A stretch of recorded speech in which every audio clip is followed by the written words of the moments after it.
Bueno, ahí pueden ver la proyección, ¿cierto? Sí. Ok. Bueno, buenas noches.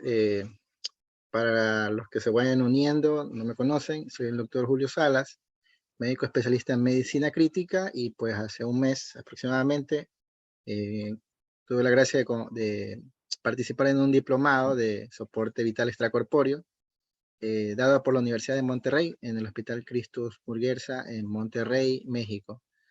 El día de ayer, el licenciado ecmólogo Juan Fuentes compartió un tema con nosotros. Yo abrí con la historia del ECMO y Juan pues habló excelentemente bien con la anatomía y la fisiología del ECMO. Pues. Hoy para darle un poco de continuidad tendremos las indicaciones y contraindicaciones, ¿no? Una aproximación nada más, ya que en cada tipo de ECMO, sea este venoarterial o venovenoso, pues verán las indicaciones un poco más puntuales, ¿no? Entonces, sin seguir atrasando, y les pido de verdad mil disculpas por el atraso, un inconveniente de último minuto, pues empezaré. Como se mencionó ayer, el ECMO creo yo que es la visión que necesitamos como médicos intensivistas, ¿no? Que somos un equipo. Creería yo que las rondas en equipo son realmente las que cambian la visión y el análisis de los pacientes, pues, ¿no? Entonces, somos un equipo, ¿no? Y este equipo, esta es una pequeña aproximación de lo que tenemos, ¿no? Un ecmólogo es un médico especialista en cuidados críticos que ha hecho una formación como especialista en ECMO. También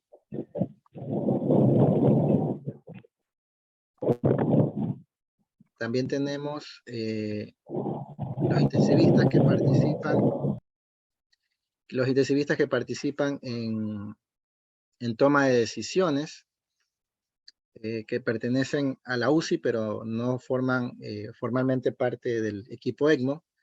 Tenemos los perfusionistas, que son realmente las personas que digo yo son el corazón de este equipo, ¿no? Ya que son ellos los que diariamente están pues con una máquina de circulación extracorpórea y tienen la visión de todo lo que es una asistencia ventricular y cómo el ECMO puede ser llevado a diferentes partes del hospital, desde la emergencia en un SPR, en un ECMO electivo, quizás para entrar a quirófano, eh, el ECMO en UCI por una insuficiencia respiratoria aguda grave, etcétera, pues, ¿no? Luego tenemos un enfermero de UCI que tiene una orientación también a esta formación como ECMO. Y por último, pues, el cirujano cardiovascular, que en diferentes equipos tiene una participación generalmente en la canulación. Y en otros equipos realmente son los intensivistas los que canulan, ya que la canulación, que la veremos más adelante, pues como muchas de estas suele ser percutánea, ¿no? Es similar a la colocación de una vía central con técnica de Seligman modificada, como los hemos hecho muchos, ¿no? Entonces, no necesariamente escoger un buen paciente va a terminar con un buen resultado. ¿Qué les quiero decir con esto? Que podemos escoger bien el paciente eh, y no necesariamente quiere decir que nos va a sobrevivir. Y obviamente no va a existir un paciente ideal, ¿no? Todos lo queremos. Es un paciente que no es sencillo decidirse tanto como quitarlo de la lista, ni tampoco para decir que ingrese, ¿no? A veces no es tan sencillo la decisión. Por eso es tomada en equipo. Con respecto a la insuficiencia respiratoria aguda grave, pues ese gráfico en medio, pues es el circuito, el corazón del circuito de ECMO, ¿no? A la derecha ustedes tienen la centrífuga, ¿no? Que es esa parte metalizada, por decirlo así. Como pueden ver, esta es la que extrae sangre oscura, que es la cánula que se ve más hacia la derecha de ustedes, ¿no? es impulsada por este rotor, ¿no? Y de ahí llevada al oxigenador, que es el pequeño cilindro, por decirlo así, rojo con tapa azul, ¿no? La manguera verde es la fuente de oxígeno, que lo veremos un poco más detallado cuando tengamos el taller presencial. Abajo tiene conectadas unas mangueras, que son por medio de la cual se regula la temperatura, y después de que esta sangre es oxigenada, porque hay intercambio que ya se habló el día de ayer, al ingresar oxígeno por la manguera verde que ustedes observan, ¿no? Y calentada o normotemperada, no sé si está el término ahí bien, es retornada al cuerpo de nuestro paciente, ¿no? Por una cánula de retorno, que es lo que sale después del oxigenador, ¿no? Lo importante de esto y tenerlo claro es que tengamos una patología potencialmente reversible. Es lo más importante, ¿no? Quizás cuando les hable algunas indicaciones va a parecer que necesitamos 10 consolas de ECMO, porque en mi UCI hay 10 camas. Y no es necesariamente así, ¿no? Debemos calificar al mejor paciente. Como les dije, no necesariamente será que tengamos el mejor resultado, ¿no? Recordemos que el ECMO no es un tratamiento, es un tiempo que nos va a dar a que se recupere el pulmón, o tengamos decisión a llevar ese pulmón a un trasplante de pulmón, que hasta lo que sé en Ecuador aún no lo tenemos. Después serían las vías de escape, ¿no?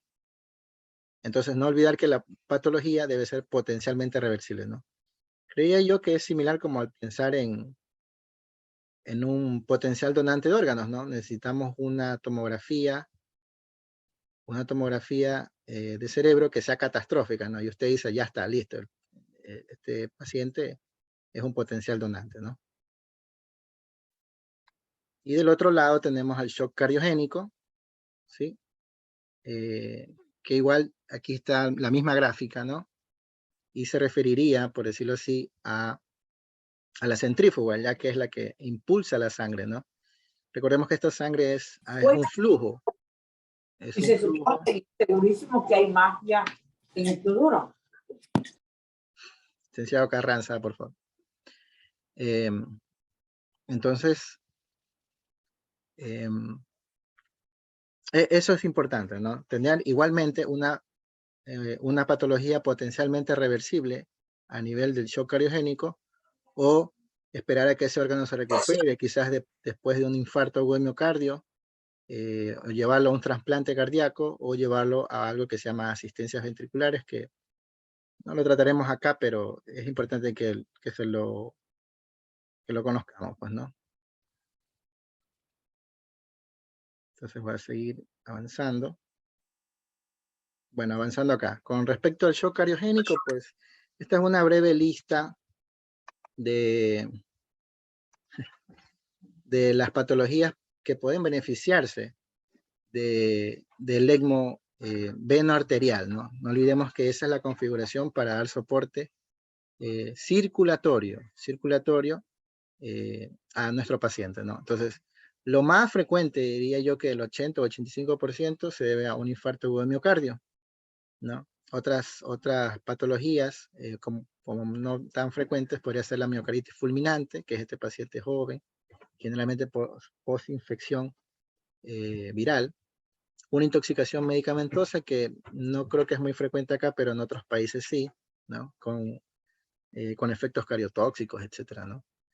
Como se mencionó, el ECMO puede ser puente a trasplante cardíaco, es decir, yo puedo instalar el ECMO al paciente esperando a que a corto plazo, ¿no? Tengamos un órgano disponible para nuestro paciente. Esto es una realidad, ya se ha hecho acá en Ecuador, un par de casos hasta lo que conozco.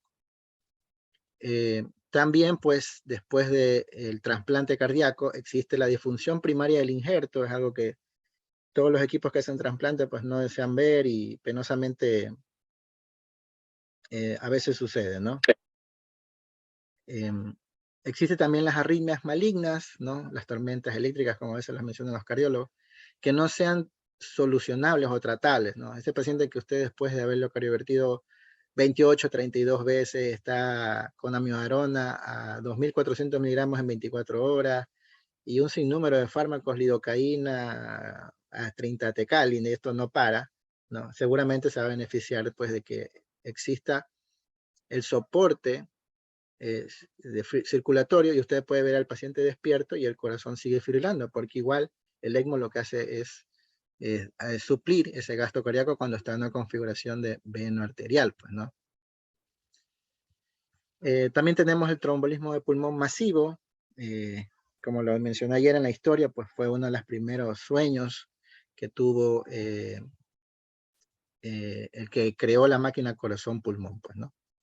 Algo llamado el ECMO, que significa es un ECMO electivo, es un ECMO que se instala antes de, en la parte de ECMO venoarterial, que le da soporte hemodinámico a nuestro paciente, soporte circulatorio, sería aquel paciente que tiene una lesión del tronco coronario de la izquierda crítica, que sabemos que nos puede hacer un arresto cardíaco en el quirófano de hemodinamia, ¿no? Y antes de que ingrese al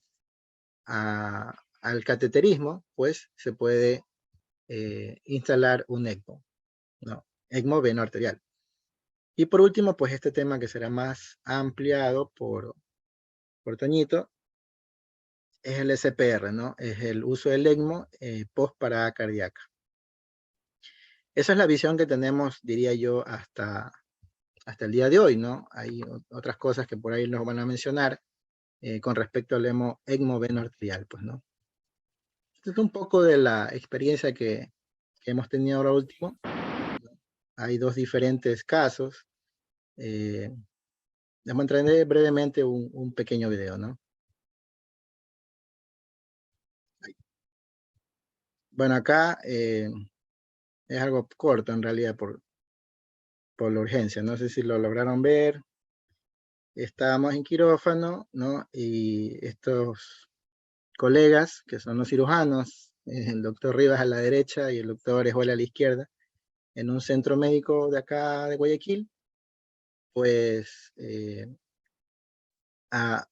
activaron el código ECMO, ¿no? Entonces ellos en quirófano, el paciente no podía salir de la circulación extracorpórea, presenta un arresto, ¿no? Y se decide colocarle un ECMO veno arterial postcariotomía, ¿no? Realmente es un ECMO bastante complejo, es un ECMO que tiene alta mortalidad, pero obviamente pues si tenemos el dispositivo y nos hemos preparado para ello, ¿por qué no ofertárselo al paciente? Pues no. Esta es una foto de cómo salió el paciente de quirófano, pueden ver aquí la consola que está entre las piernas, ¿no? Casi que no se ve al paciente, ¿no? Y a un lado pueden ver la centrífuga y el oxigenador, pues, ¿no? Como Cristian Fajardo suele decir en las charlas, que no se pierda el paciente entre tanto aparato. Y eso es cierto, ¿no? No podemos perder las cosas y los datos clínicos de perfusión, ¿no? Y bueno, obviamente soportado con un balón de contrapulsación. Este es otro paciente en otro centro que también tuvimos a bien tratar, que de la misma manera pues estaba en quirófano y se decide implantar un ECMO veno arterial, ¿no? Acá el hombre tenía las cánulas en acceso femoral, ¿no? El anterior, si logran ver, no, casi no se ve. Él también son lo que se denomina ECMO veno arterial de acceso periférico, ya que el central es aquel que el esternón queda abierto, ¿no? Y eso muchos de los cirujanos no les, bueno, a todos no nos agrada porque tiene alto riesgo de infección, ¿no? Acá estamos haciendo con el colega el ecocardio, que es básico en el monitoreo, y todo el sinnúmero de dispositivos que se necesitan para este tipo de pacientes. Si alguno tiene un poco más de interés, pues como lo mencioné ayer, Jan Belohávek, diría yo que es el quien ha fomentado fuertemente el SPR, y este es el próximo reunión que tienen allá en Praga, que se ha hecho una escuela para poder aprender SPR. Esencia agua, no silencio el micrófono. Bueno, hay contraindicaciones, ¿no? Vamos, antes de ir a eso, discúlpenme. Quería mostrarles nuevamente. Vámonos con qué pasa cuando falla el pulmón, ¿no? Ya les hablé del shock cariogénico, el paciente refractario, ¿no? Que lo tenemos con soporte vasopresor, y algunos mencionan dos fármacos a dosis intermedia, pero esto queda un poco ambiguo, ¿no? Eso luego lo explayará Eduardo con las clasificaciones de Intermax, etcétera. Entonces,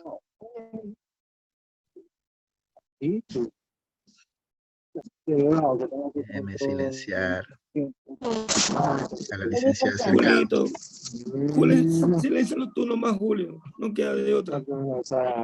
Es que eso también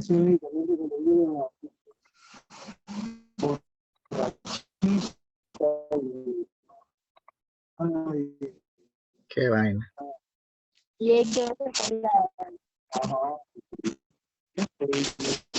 Pero tú puedes como anfitrión silenciar al público.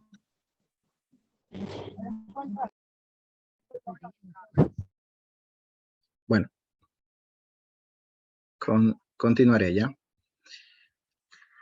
Entonces, con respecto a la insuficiencia respiratoria aguda grave, ¿no? Su expresión máxima de falla de órgano de pulmón, pues lo conocemos bien, que es el síndrome de estrés respiratorio agudo, ¿no? Si clasificáramos por Berlín, pues sería un Berlín severo. Ya vamos a puntualizar un poco esto, ¿no? No olvidar que la patología debe ser potencialmente reversible.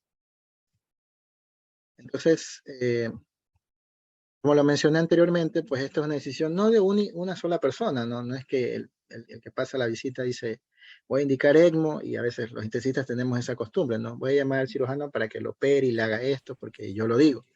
Acá no, acá hay un equipo realmente, ¿no? Ahí están representados todos, ¿no? Pueden ver, cada uno, hay un infectólogo, hay un nefrólogo, un cardiólogo, ahí están todos, definitivamente, están bien representados. Entonces, no olvidar, ¿no? La causa es potencialmente reversible, insuficiencia respiratoria aguda, con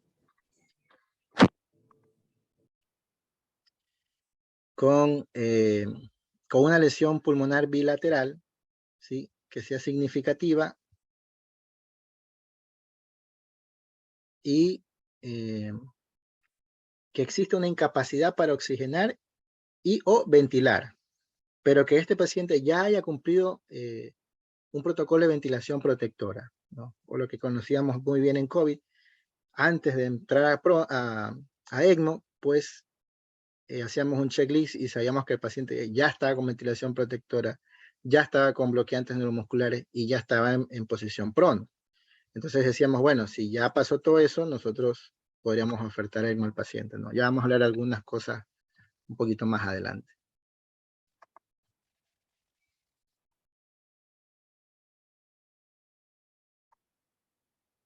Entonces, quizás la pregunta sería, ¿no? Bueno, pareciera que a todos los pacientes que tengo en mi UCI con problema respiratorio hay que llevarlo a ECMO. Y pues ya les voy a dar una máxima al final, pero hay que considerar, ¿no? Una insuficiencia respiratoria aguda que sea hipoxémica, una insuficiencia respiratoria aguda que sea hipercápnica. No hay acá en el país, hasta lo que sé, pero un paciente que sea candidato a trasplante de pulmón, a veces con la idea de optimizarlo, mejorarlo nutricionalmente, físicamente, y para que en su mejor momento pueda ir a un trasplante que puede estar cercano a él, pues, ¿no? Fístulas bronquiales, eso es algo que sí lo vemos con cierta frecuencia, ¿no? Fuga aérea pulmonar, ya sea esta por postraumática o por algún evento iatrogénico, ¿no? Quizás en la ventilación se excedieron las presiones, ¿no? Y algo que se menciona, el manejo complejo de vía aérea, ¿no? Es lo mismo que hablé de lo que se denominaba el ECMO. Si el paciente va a hemodinamia, yo puedo canularlo, ingresarlo a ECMO y tranquilamente el hemodinamista puede trabajar en ese paciente, o el electrofisiólogo, ¿no? Sabiendo que si el paciente presenta un arresto, este ya está soportado por el ECMO. Acá es lo mismo, ¿no? A veces hay pacientes, ya lo voy a ver en un gráfico, que ingresan a quirófanos con una estenosis subglótica, alguna lesión importante en que van a resecar tráquea, y obviamente hay un compromiso vital para el paciente. Entonces, si está en ECMO, le diríamos que está soportado y no debería darle mayor problemas, ¿no? Esto obviamente en un equipo de ECMO bien entrenado, ¿no? Y con experiencia. Pero generalmente estamos un poco familiarizados con el siguiente cuadro, ¿no? Para los que tuvimos que hacer ECMO en COVID, pues esto fue lo último que publicó la ELSO, que es la Organización de Soporte Extracorpóreo, pues, ¿no? Entonces, como ven arriba, este sería el flujograma, ¿no? Y casi que todas las patologías que tenemos respiratorias nos guiaríamos por esto, pues, ¿no? Hay que tratar la causa del SDRA, ¿no? Tener una estrategia de ventilación protectora de tu institución, ¿no? La diuresis o la resucitación sea apropiada, o sea, la optimización de los líquidos, ¿no? Y aquí se divide en dos brazos. A su izquierda pueden ver, ¿no? Si la PAFI es menos de 150, ojo con lo que se dice, ¿no? Menos de 150. Anteriormente nos habían mencionado que con una PAFI de 100, como que ya habría que estarlo considerando, conversando, ¿no? Y que con una PAFI menor de 80, pues ya, cual más estaba indicando ECMO, si es que en ese momento lo tuviere en su institución. Pero acá nos mencionan, ¿no? Con una PAFI menos de 150, pues una recomendación fuerte es que el paciente debe estar en posición prono, a menos que esté contraindicada, ¿no? Quizás alguna lesión de columna.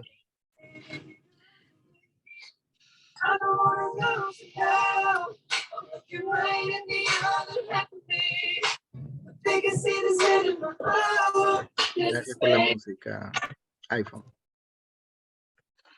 Entonces, y recomendado por los bloqueantes neuromusculares, la estrategia de alto PIB, si el paciente es respondedor, pues obviamente, ¿no? Considerar vasodilatores pulmonares inhalados, que pocos centros acá en Guayaquil conozco que lo tienen.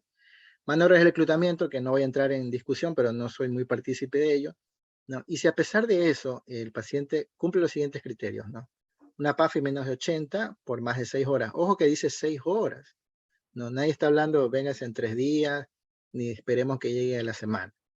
Una PAFI menor a 50 por más de 3 horas, o el paciente presenta no una hipercapnia permisiva, sino una acidosis respiratoria, ¿no? pH menor a 7.25, con una PSO2 mayor o igual a 60, igualmente por más de 6 horas, ¿no?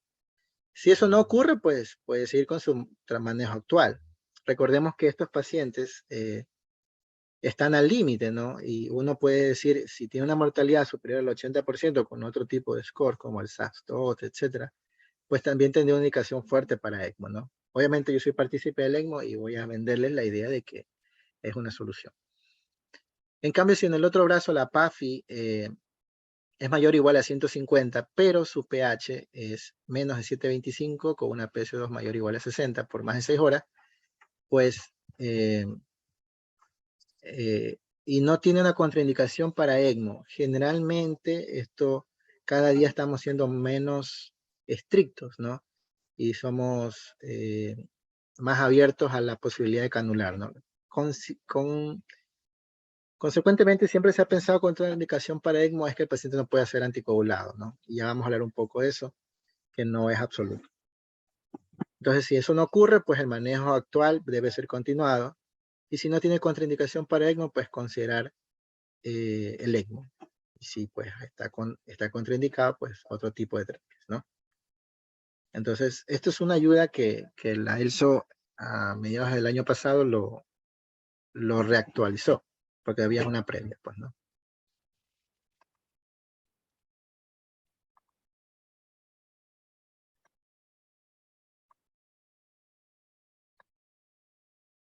Esto es un poco de lo que les nombraba hace un momento, ¿no? Lo que se denomina el ECMO.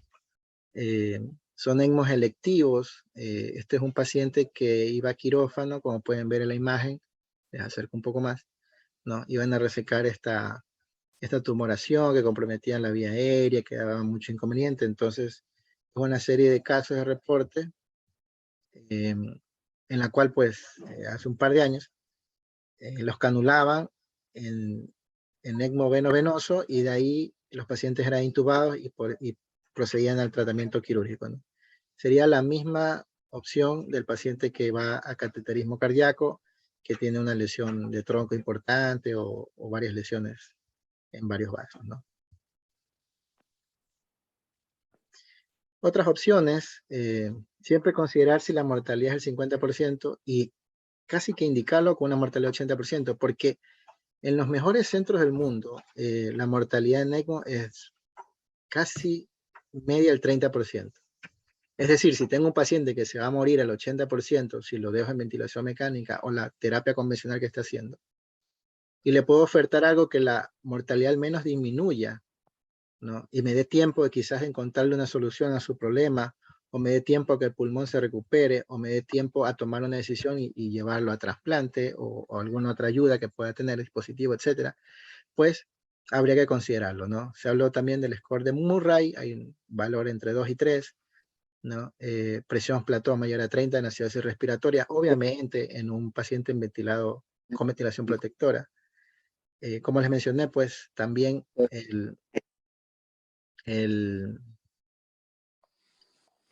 la optimización del estado previo al trasplante, en el caso de trasplante de pulmón, ¿sí? Y en algún caso que realmente no es tan aislado, que a veces suele ocurrir, amiga tuya. el asma casi fatal, ¿no? Hasta hace poco, en una de las instituciones en que estoy, escuché que un joven, pues, falleció de asma casi fatal y no tenía la idea y pudimos haberle ofertado ECMO, pues, ¿no? Entonces, si hay problemas en tu ventilador, pues puede ser una opción. Y obviamente, pues, los que estamos un poco, quizás ahora locos, ¿no? Ayer conversábamos de el hombre que había muerto después de 2 meses de haber recibido un trasplante de trasplante cardíaco de un cerdo. Existe pacientes que llegaron a ciertos centros de ECMO que tenían alta experiencia, ¿no? Puntualmente el Instituto Karolinska, para lo que es un poco ya se empapan en ECMO, saben del centro que les estoy hablando, ¿no? Y los pacientes en distrés no eran intubados, sino que eran de una vez canulados y se iniciaba ECMO, ¿no? Entonces la experiencia que ellos tienen, pues les permite decidir estas cosas, ¿no? No sé si se comprendió la idea de no intubarlo y llevarlo a ECMO, pues, ¿no? Y este es otro de los congresos, pues, que quisiera ir. El Instituto Karolinska, que muchos en cirugía cardíaca lo conocen, que tienen muchos años y en realidad allá empezaron a hacerse los ECMOs, el awake, como que se denomina, ¿no? El ECMO despierto. Perdón que los haya mareado. Eso con respecto al SDRA, ¿no? Y ya les mencioné el shock cariogénico. Y puntualmente voy a terminar con las contraindicaciones, ¿no? Hay contraindicaciones absolutas, pero como les mencioné, emulando quizás a las decisiones de hora de trasplante con los pacientes que están al límite, ¿no? Uno dice, ay, tiene citomegalovirus, pero la carga viral es mínima y no tengo donantes y cada vez estamos donando menos, ¿no? Hay países que van a la vanguardia como es España, pero hay otros países que están con problemas como es Estados Unidos y por eso decidieron hacer un trasplante cardíaco de cerdo. Entonces, a veces hay que un poco flexionar el brazo y darle a torcer, ¿no? Entonces, contraindicaciones absolutas es, ¿para qué voy a canular a un paciente si no tengo un tratamiento disponible para curación? Por ejemplo, en un área de unidad coronaria en las que yo me desenvuelvo, tuvimos algún paciente con hipertensión pulmonar en que ya estaba a punto de entrar a Eisenmenger, joven y todo, pero fue algo penoso porque el tratamiento para esta paciente, claro, lo podíamos poner en ECMO, pero la solución para ella era hacer un trasplante cardiopulmonar, entonces el país no lo hace y nos quedamos penosamente atados de brazos, ¿no? Contraindicada la insuficiencia aórtica. Les puse un asterisco porque obviamente hay centros que tienen experiencia, mucha experiencia en ECMO. Les hablo del centro de Bucaramanga, que algunos lo conocen, ¿no? En los cuales ellos se pueden dar el lujo de intentar estas cosas, ¿no? Porque más adelante, pues lo va a mencionar Eduardo en su charla, es una contraindicación para el ECMO veno arterial, ya que una de las cánulas ingresa a la aorta, ¿no? Un paciente que tenga una disección de aorta, pero que no esté reparada, tampoco debería ser canulado para ECMO. Y obviamente una insuficiencia crónica, que entiéndase por ellas la insuficiencia hepática como la cirrosis o la insuficiencia renal crónica, ¿no? Un paciente que está en diálisis. Y realmente es muy complejo llevarlo adelante, ¿no? Nuevamente al punto de que si tu equipo ECMO tiene experticia, ya puede un poco pues ampliar los criterios y quizás aceptar a un paciente de esos, pero la verdad es que puede ser que el resultado no sea el esperado. Como le mencioné ayer también, el RCP prolongado sin una adecuada perfusión. Esto es importante porque ya también lo mencionará Antonio en su momento. ¿De qué vale que yo no haya dado un buen masaje cardíaco que permita perfusión cerebral y canule a este paciente? ¿No? Si voy a tener una mala respuesta neurológica, voy a tener un paciente oxigenado, pero ya tarde y no, y va a quedar pues mirando el techo, no va a tener respuesta. Una enfermedad maligna diseminada. Ojo con esto, ¿no? Eso es importante saberlo. ¿En qué estadiaje del cáncer está el paciente, ¿no? Ahora tenemos buenas terapias quimioterápicos y hay pacientes que pueden hacer remisión, que son dados de alta después de 10 años. Ese campo no lo conozco mucho, pero algo tengo entendido. Hay cánceres que responden bien a la quimioterapia, como el seminoma, etcétera. Entonces, no cerremos totalmente la puerta, ¿no? Recuerden que esto es un equipo, entonces de pronto conversas con el oncólogo y el oncólogo te dice, mira, tiene COVID severo, pero la señora vivía bien, venía excelente, venía siendo totalmente independiente y solo probó una línea de quimioterapia y le fue muy bien, ¿no? O la dimos de alta del cáncer hace 5 años. A veces uno escucha cáncer y como que ya quiere tirar la toalla. Un síndrome de disfunción multiorgánica establecido es reversible. Va a ser muy diferente que anular a un paciente que ya está marmório, ya básicamente está muerto, ¿no? A alguien que todavía pues mantiene algo de perfusión, ¿no? Y obviamente el estado terminal. Diría yo que esas son como que las absolutas, ¿no? También se menciona la voluntad anticipada, pero bueno, eso pasa, ¿no? Obviamente como a mí me gusta el ECMO, pues yo les vengo, como les mencioné ayer, a tratar de abrir su tercer ojo, ¿no? Y diría yo lo siguiente, ¿no? Hubo centros que con COVID dijeron, de hecho nosotros tuvimos una paciente y dijimos no, porque tenía más de 7 días de ventilación mecánica agresiva, ¿no? Fueron nuestros primeros casos, dijimos que no, porque uno quiere empezar a hacer casos y quiere tener buenos resultados, no siempre nos va bien a todos. Es una curva de aprendizaje como en cualquier otra experiencia en la UCI, por ejemplo, ¿no? Pero tampoco podemos decir que no, ¿no? Hay centros que conversaron casos de 30 días de ventilación y canularon a ECMO y lo soportaron durante 2, 3, 4, 5. Vi un caso en México 8 meses, ¿no? En Bucaramanga tienen pacientes en ECMO que están esperando trasplante pulmonar, etc. Contraindicaciones para anticoagulación, y aquí viene un tema que no se va a abordar, pero es interesante, como es el ECMO en trauma, ¿no? El Hospital Luis Bernaza, creo que hace unos meses, si no mal recuerdo, tuvo un paciente que con un trauma, no estoy tan seguro si fue tórax abdominal, no sé si Huguito por ahí más adelante pueda aclararnos ese punto. Repararon, el paciente estaba en ECMO y después pudo ser decanulado, ¿no? Ya que los circuitos, que Juan ayer lo mencionó, pues son más biocompatibles con nuestra sangre, ¿no? La edad avanzada, bueno, eso cada quien va a poner su límite. Mientras más edad, peor es el resultado. Eso lo tenemos claro. Algunos hablan de 65, algunos otros que tienen mucha experiencia, 70. Nosotros teníamos un corte entre 60 y decidimos canular a 63 porque, bueno, tenía COVID, teníamos la máquina disponible para ese momento, cumplía criterios y nos pareció que podíamos dar una ayuda, ¿no? La obesidad, y obviamente por las canulaciones, eso va a ser algún problema. A veces hay que usar no una, sino dos oxigenadores por la masa, el índice de masa corporal del paciente, ¿no? Y la inmunosupresión por neutrófilos absolutos, por ejemplo, menos de 400, ¿no? Serían una de las contraindicaciones. Este grupo de los inmunosuprimidos, la verdad es que les va muy mal, la supervivencia de ellos es menos del 25% en los mejores centros del mundo. Y finalmente, pues les dejaría este mensaje como para abrir su tercer ojo, ¿no? Toda insuficiencia circulatoria refractaria, lo que entendemos como shock cardiogénico refractario, y toda insuficiencia respiratoria aguda refractaria, lo que entendemos como un SDRA que haya cumplido, ¿no? Ventilación protectora, quizás pronos, relajantes neuromusculares, debe ser consultado a un ECMO team. Quizás en tu institución, en tu hospital, no lo tienen, pero al menos yo no me molestaría que me consulten, pero sí es importante conocer a quién puedo llamar, ¿no? Recuerda que la decisión no es una decisión que la vas a tomar solo, sino en equipo, ¿no? Bueno, si no tienen alguna pregunta, en honor al tiempo, no sé si Eduardo estás, voy a dejar de compartir, estás por ahí.